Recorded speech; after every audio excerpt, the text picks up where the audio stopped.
Hello बच्चों, good morning. कैसे हैं आप लोग? आज मैं आप लोग को फिर से क्लास 5 का हिंदी पढ़ाने जा रहे हैं बिहान पुस्तक से। चलिए, फर्स्ट चैप्टर आप लोग का पढ़ा दिया गया है। अब सेकेंड चैप्टर पढ़ाया जाएगा, पार्ट 2 है ना। आज पढ़ेंगे हम लोग फसलों के त्यौहार के बारे में। क्या इसके बारे में पढ़ेंगे? फसलों के त्यौहार के बारे में पढ़ेंगे। फसलों मतलब क्या होता है? जो हम लोग के खेत में उपजता है ना, उसको हम लोग क्या बोलते हैं? फसल। जैसे धान, गेहूँ, ये सब क्या है? एक तरह का फसल है। उसी उसी का त्यौहार हम लोग मनाते हैं। फसलों का जब बढ़िया फसल हो जाता है तो त्यौहार हम लोग मनाते हैं। चलिए पढ़ते हैं कहानी। आप लोग ध्यान से सुनिएगा और समझिएगा, ठीक है। सारा दिन बोरसी के आगे बैठकर हाथ तापते हुए नजर जाता है।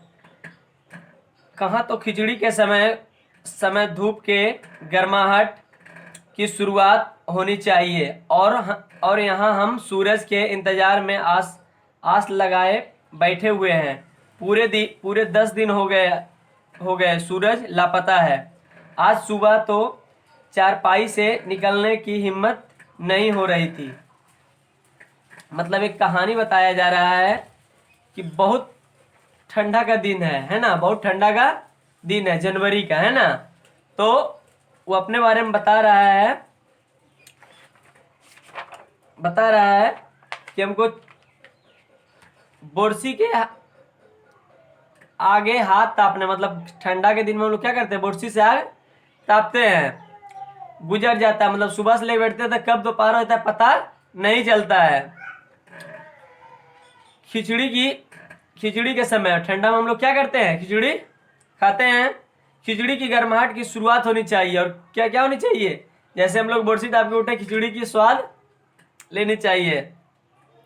अब ठंडा के दिन में हम लोग धूप का आस लगाए बैठते हैं ना, कि धूप जरा सा निकलेगा तो हम लोग को गर्माहट महसूस होगा। पूरे 10 दिन से धूप नहीं निकली थी। मतलब कि इतना ठंडा था कि 10 दिन तक से धूप नहीं निकली थी। आज सुबह रजाई से निकलने का भी मन नहीं कर रहा था। आज सुबह इतना ठंडा था कि रजाई से निकलने का भी मन जरा सा भी नहीं कर रहा था। अब आगे है ना, बाहर देखने से तो समय का अंदाजा बिल्कुल नहीं हो रहा है। लेकिन घर में रही चहल पहल अब पता चल रही है। रह रहकर कानों में चापाकल के चलने की और पानी से गिरने की आवाज, तो कभी किसी हाक लगाने की आवाज आ रही थी। जा भाग के देख केरा के पत्ता आएले कि नहीं। मतलब कि उसको सुबह से उसको पता नहीं चल रहा था कि मतलब कितना बजा है, कितना टाइम हुआ है। और जब हल्का सो के थे, रजाई में ओढ़ के थे, तो कान में आवाज धीरे धीरे जा रहा था, है ना, जा रही थी। कोई चापाकल चलने का आवाज जा रहा था, कोई कुछ बुलाने का, कोई कुछ पुकारने का आवाज कान में जा रहा था, है ना। और कोई बुला रहा था केला के पत्ता आइले कि नहीं आइले। आज ई लोग के उठे के नईखे का बोल जल्दी तैयार होखस। अब तो उठने की में भलाई, मतलब कि उसकी मम्मी जो बोल रही थी अभी सबके उठने का मन नहीं है क्या आज? बोलो जल्दी तैयार होने के लिए। तो इतना जब कान में उसका आवाज जाता है तो क्या उठने के लिए बोल रहा है क्या? बस कताने से नहीं होगा, अब सीधा सीधी उठने से ही भलाई है। नहा धोकर हम सभी एक कमरे में इकट्ठे हो गए। दादा और चाची क्या सफेद चकाचक माड़ वाली धोती और कुर्ता पहना हुआ है। खिचड़ी के ऐसन ठाड़ हम पहले कब्बो ना देखा। नी सारा देह कनकना देता। पापा ने कहा शायद आज धोती में उन्हें ठंड बहुत ज्यादा लग रही है। उनके पापा बोलते हैं कि आज धोती हम पहने हैं तो हमको ठंड बहुत ज्यादा लग रही है ना। और जब वो नहा धो वापस आता है, देखता है क्या है कि सब एक रूम में इकट्ठे होकर के बैठे हुए हैं ना।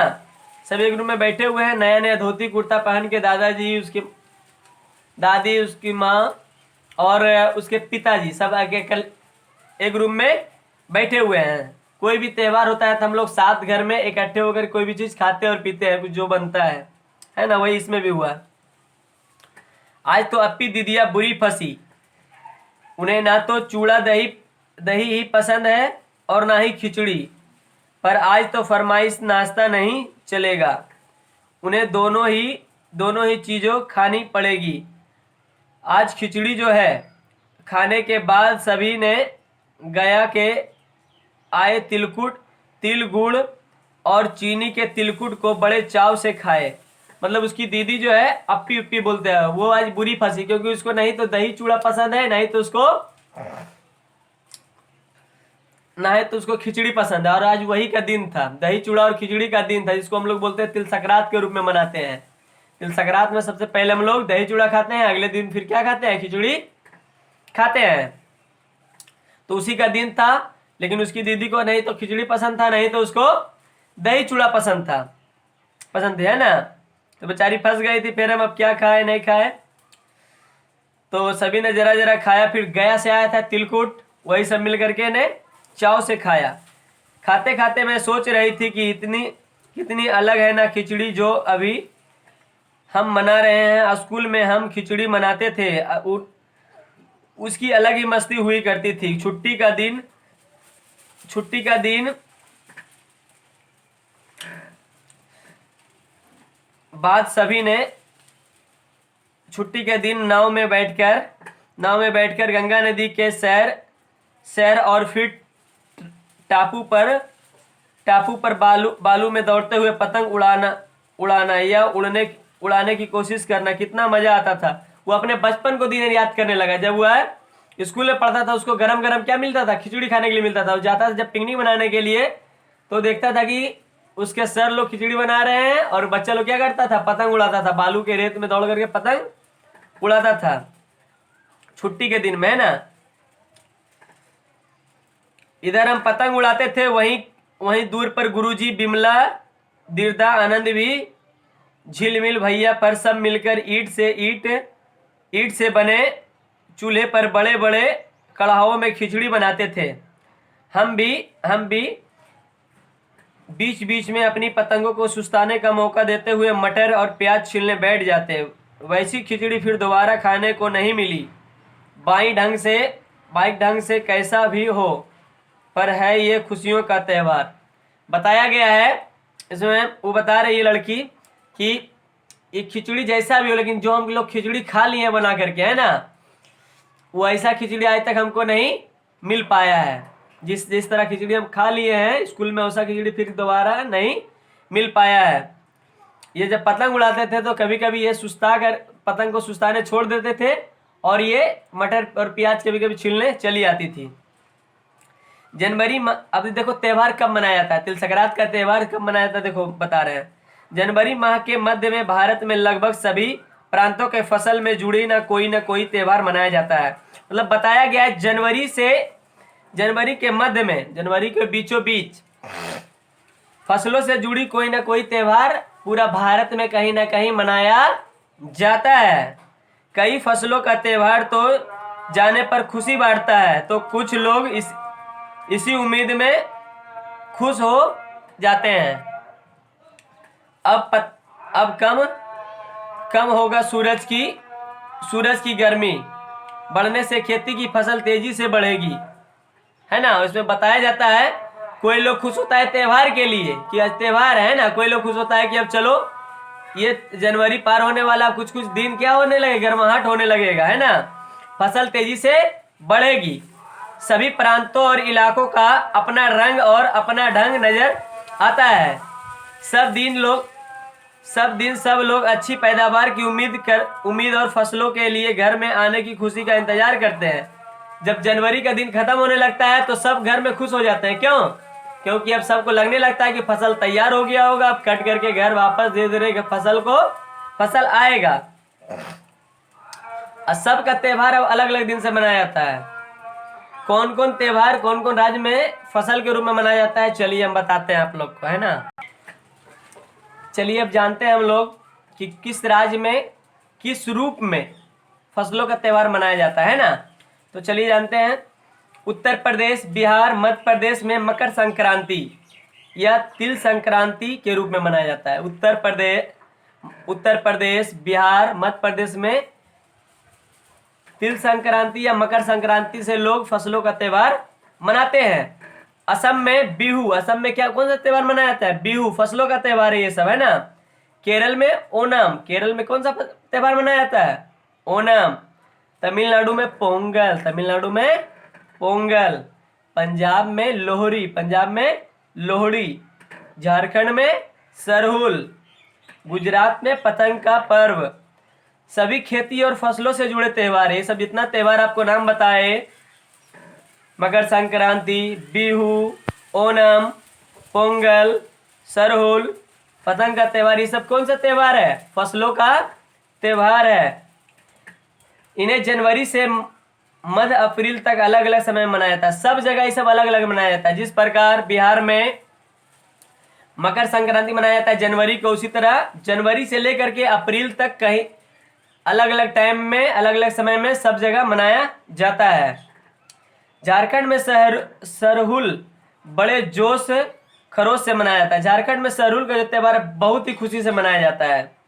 4 दिनों तक इसका जश्न चलता है। कितने दिनों तक ये त्योहार मनाया जाता है? 4 दिनों तक मनाया जाता है ना।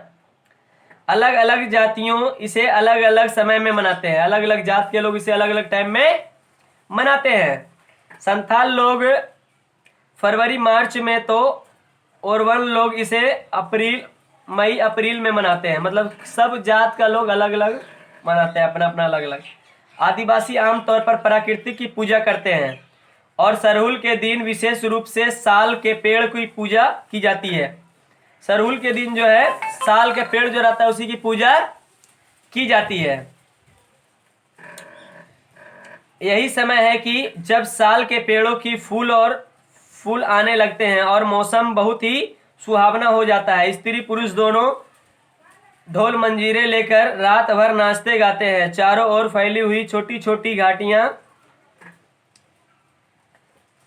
लंबे लंबे साल के वृक्षों का जंगल और वहीं आसपास बसे छोटे छोटे गांव लुप्पे पुत्ते करीने के बुहारे और सजाए गए हैं और घरों के सामने एक पंक्ति में कमर में बाहें डालकर नृत्य करते हैं। मतलब कि ये जो त्योहार है 4 दिनों तक बहुत ही धूमधाम से मनाया जाता है ना, सरहुल का त्योहार।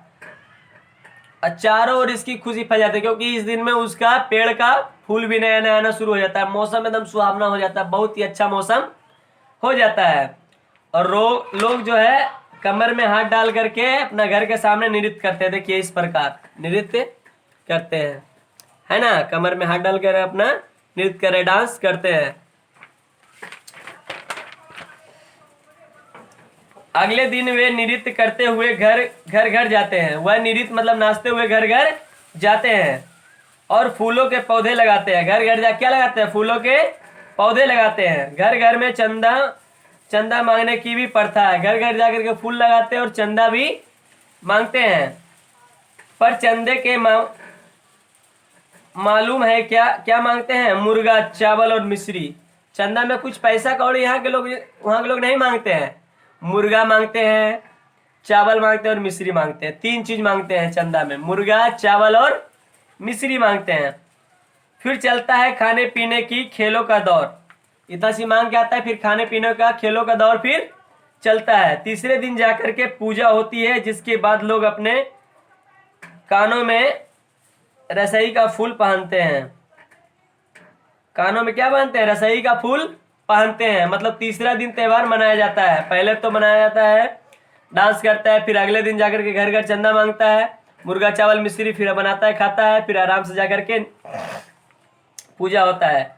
इस दिन से वसंत की शुरुआत होती है। इसी दिन से वसंत की शुरुआत होना शुरू हो जाती है, जिसको हम लोग वसंत का त्योहार है ना। धान की भी पूजा होती है। पूजा किए हुए आशीर्वाद धान अगली फसल में बोया जाता है। वही फसल को रख दिया जाता है और अगले साल उसको बोने के लिए काम में लाया जाता है।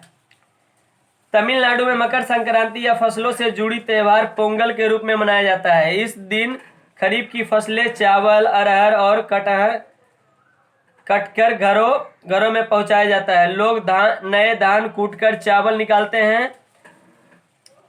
हर घर में मिट्टू का नया मटका भरा जाता है, लाया जाता है, जिसमें नए चावल, दूध और गुड़ डालकर उन्हें पकाने के लिए धूप में रख देते हैं। हल्दी शुभ मानी जाती है। हल्दी शुभ मानी जाती है इसलिए साबुन हल्दी को मटके से मुंह में चारों ओर बांध देते हैं। यह मटका दिन में 10:30-12 बजे तक धूप में रखा जाता है।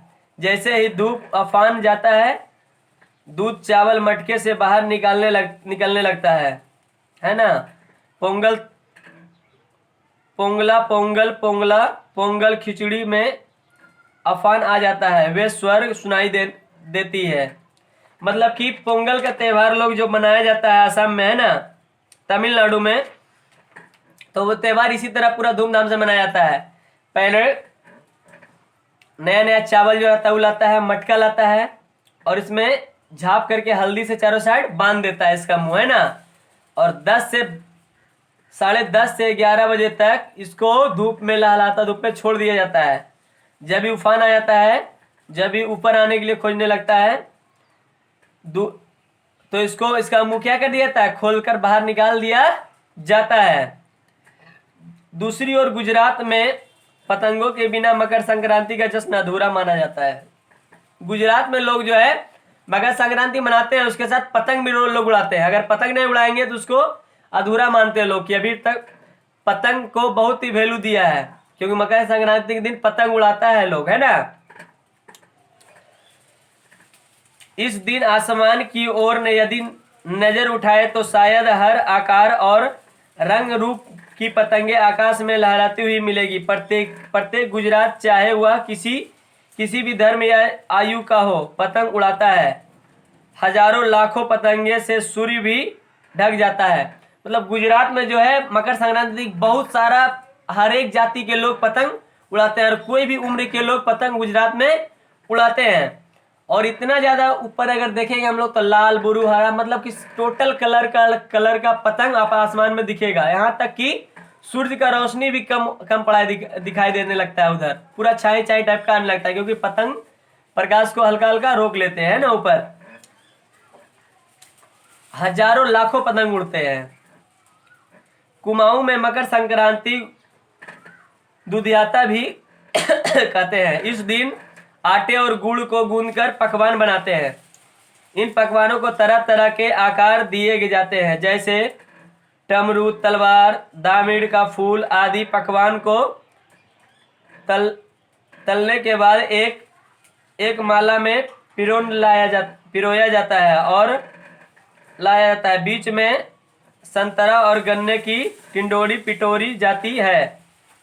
यह काम बच्चों बहुत रुचि और उत्साह के साथ करते हैं। सब कुछ बच्चे को माला दी जाती है। बहुत ठंड के कारण पंछी पहाड़ों में चले जाते हैं। उन्हें बुलाने के लिए बच्चे इस माला से पके पकवान तोड़ पंछियों को खिलाते और गाते हैं।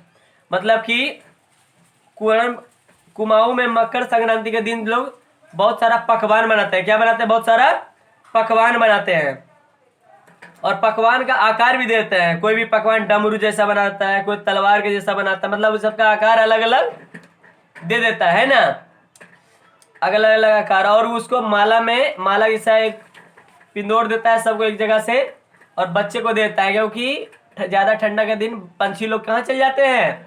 जंगल चल जाते हैं। इसीलिए वही माला लेकर के बच्चा लोग जाता है और गीत गा गा के बुलाता है। देखिए यही माला है। इसी तरह बच्चा लोग जाता है माला लेकर के और पंछी को बुला कर खिलाता है ना। देखिए माला लेकर के खिलाता है और गाता भी है। क्या गाता है? कौआ आओ घुघुत जाओ आओ, लो कौआ बड़ो माँ दे जा सोने का घड़ो, खा लो पूरी मैं के जा सोने की छुरी। इसके साथ ही चीजों की कामना हो यही मांगते हैं। मतलब ये गीत गाते हैं कि कौआ आओ बढ़िया से खाओ और पानी पियो, है ना। बहुत खुशी से बच्चा लोग गाते हैं और पंछी आते भी है और खाते भी है और फिर चले जाते हैं। और बच्चा लोग इससे इसके साथ कुछ कामना भी मांगते हैं ना, है ना। कितनी अलग अलग अंदाज मकर संक्रांति मनाने की। इतना कहानी पढ़ा आप लोग को समझ में आया कि नहीं आया कि मकर संक्रांति बहुत ढंग से मनाया जाता है। सब राज्य में अलग अलग ढंग से मनाया जाता है मकर संक्रांति। कहीं दूध चावल और कहीं गुड़ में खीर बनता है, तो कहीं 5 प्रकार के नए अनाज की खिचड़ी। कहीं दूध चावल खाता है लोग, कहीं दूध और गुड़ खाता है, कहीं चूड़ा दही खाता है, कहीं 5 तरह के अनाज के दाने मिलाकर के खिचड़ी भी बनाता है। कहीं कहीं लोग सौलाद नदी के स्नान में उमड़ पड़ता है। कहीं कहीं लोग जाता है नहाने के लिए। कहाँ जाता है? नहाने के लिए लोग जाता है। लोग ठंड से ठिठुरते रहेंगे पर बर्फीले पानी में कम से कम एक डुबकी तो जरूर लगाएंगे। इतना ठंड होने के बाद भी लोग जाता है नहाने, तो ठंड से ठिठुरते रहेंगे लेकिन एक डुबकी बर्फ के पानी में जरूर लगाएंगे।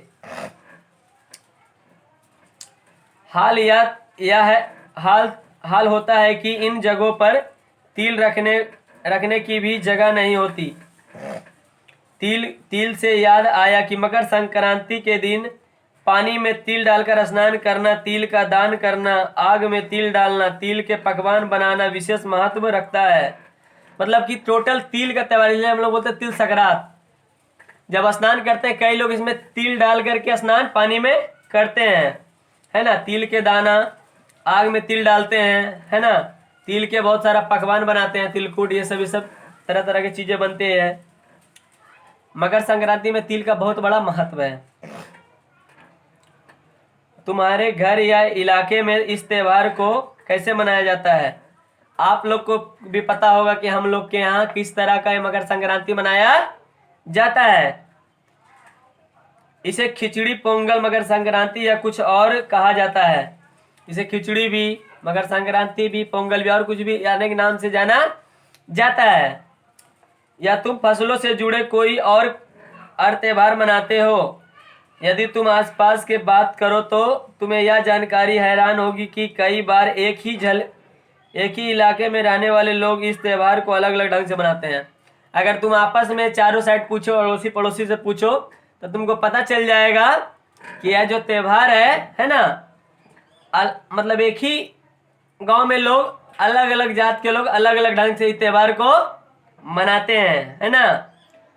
तो आज हम लोग का एक कहानी यहीं पर समाप्त होता है ना। कहानी से आप लोग समझ में आ गया होगा कि फसल का त्योहार जो है बहुत ही महत्वपूर्ण त्योहार होता है, क्योंकि इसको जितना अच्छा फसल होता है उतना अच्छा है। हम लोग इसको मिलजुल कर त्योहार मनाते हैं और ये सब राज्य में अलग अलग ढंग से ये त्योहार मनाया जाता है। अब आप लोग का शब्दार्थ है, उसको याद कीजिएगा और पढ़िएगा। शब्दार्थ में है गर्माहट। गर्माहट मतलब क्या होता है? गर्मी। क्या होता है? गर्मी। अंदाज मतलब होता है अनुमान। अंदाज मतलब अनुमान। चापाकल मतलब होता है हाथ पंप, जो हाथ से हम लोग चापाकल चलाते हैं, हाथ पंप कहते हैं। माचिस मतलब होता है स्टूल। मछिया। मछिया मतलब क्या होता है? स्टूल। इजहार मतलब होता है व्यक्त करना। इजहार मतलब व्यक्त करना। करीने से मतलब होता है इच्छा। करीने से मतलब क्या होता है? इच्छा। करीने मतलब होता है स्वच्छता। क्या होता है? स्वच्छता होता है ना, स्वच्छता। बुहारे मतलब होता है साफ किए। बुहारे मतलब बहारना जिसको बोलते हैं हम लोग, बोलते हैं साफ किए। सैलाब मतलब होता है बहुतायात। बहुतायात क्या होता है? बहुतायात। अब इसमें आप लोग जो है SW दे रहे हैं, इसको बना करके सर के पास भेजिएगा। इसमें है क में है सही उत्तर का चयन करें। क्या है इस क में? सही उत्तर का चयन करें। तो दादा और चाचा ने क्या क्या पहना हुआ था? दादा और चाचा ने क्या पहना हुआ था? सफेद चादर, माड़े वाली लुंगी या कुर्ता, या सफेद चकाचक माड़ वाली पायजामा या धोती। क्या पहना था आप लोग को? चारों में से खोज के टिक लगाना है। इसमें रिक्त स्थानों को भरे। खा में क्या है? रिक्त स्थानों को भरे, तो रिक्त स्थान को भरना है ना। मौसम का अंदाज में, मौसम का अंदाज इसमें भरना है। इसे 1 नंबर का बना हुआ है, उसी को देख करके ये सब बनाना है आप लोग को।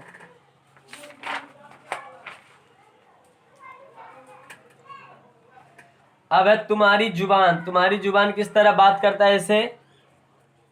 आज ई लोग के उठे के नईखे नईखे का, इस ऐसा जो है इस तरह मिलेगा, इसको अपने शब्दों में लिखना है इसमें, ठीक ना।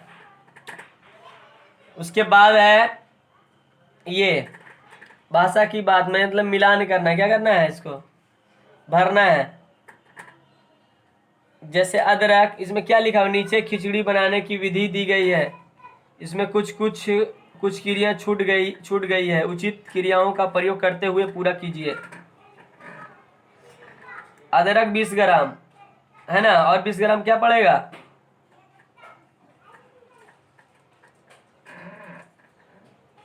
दो ना पकाना, भूलना। 20 ग्राम जो अदरक क्या कर दिया, भूल गया है ना। 20 ग्राम अदरक भूल गया। उसी तरह जो भूल गया, इसको बना करके जमा करना है, बना करके पूरा बना लेना है। चलिए, आप लोग का वीडियो समाप्त होता है। आप लोग आशा करते हैं कि आप लोग को वीडियो बहुत ही अच्छा समझ में आ गया होगा। पोंगल के बारे में, सरहुल के बारे में, तिल संक्रांत के बारे में। आज हम लोग पढ़े हैं फसलों का त्यौहार, है ना, फसलों का त्यौहार पढ़े हैं। ये इतना याद रखना, कोई भी फसल के लिए सभी जगह कहीं ना कहीं अलग अलग त्यौहार मनाया जाता है, ठीक ना। चलिए, फसलों का त्यौहार आप लोग खत्म हो गई। जितना HW मिला है आप लोग बढ़िया से बना करके सर के पास भेजिएगा। चलिए, थैंक